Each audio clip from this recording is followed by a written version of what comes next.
Greetings from Washington, D.C. This is Peter Thomas, the General Counsel of NAAOP. Today, I wanted to talk about telehealth. It's an initiative that the NAAOP and its partners in the Orthotic and Prosthetic Alliance have been talking about for some time. And we have submitted a letter to the Centers for Medicare and Medicaid Services and the Department of Health and Human Services as recently as this past Friday. So the O&P Alliance, as you know, is comprised of 5 main organizations, although we do work with others: ABC, BOC, AOPA, the Academy, and NAAOP. We've been talking for some time about how to approach the agency on reimbursement for certain orthotic and prosthetic telehealth services for appropriately credentialed practitioners. By that, I mean certified and/or licensed orthotists and prosthetists. What we decided on was that we would move forward with trying to get some kind of reimbursement for the types of services that are subject to and appropriate for telehealth. And by that, I mean things like counseling a patient on their wearing schedule, examining their residual limb to see if there are skin breakdowns or potential skin breakdowns as a result of the use of their orthosis or prostheses.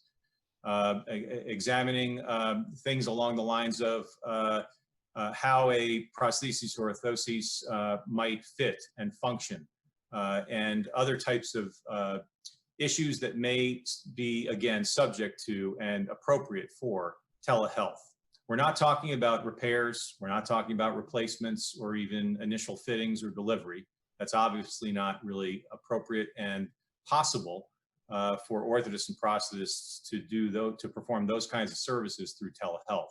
But there are telehealth services that can be provided through telehealth and would be appropriate for orthotists and prosthetists to be reimbursed.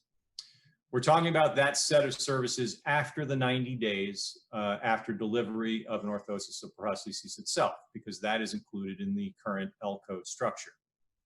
So you might ask, why, if orthotists and prosthetists can't get reimbursed for clinical services, as I just described, while a patient visits their office after the 90-day period, why would you allow those same patients to ultimately be billed for and for Medicare to pay for those services when the patient is home through a telehealth model? Well, we feel as though those services are clinical services that should be reimbursed. The fact is that under normal circumstances, prior to the pandemic, patients would simply go to the prosthetist or orthotist office if they had a problem or a question or needed some kind of care. And that orthotist or prosthetist would either provide those clinical services gratis, or they would have some examination of the prosthesis or orthosis and maybe perform a repair and figure out whatever appropriate way to bill for that particular service. Currently, many patients feel as though they don't want to leave the house, and for good reason.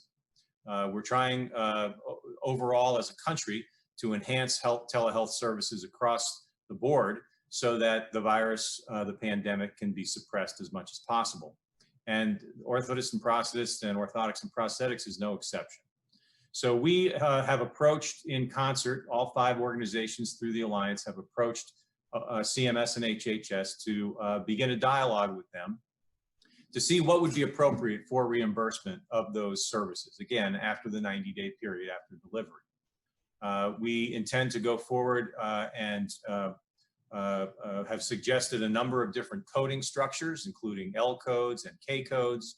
The fact is we don't have a specific request that we would like them to employ.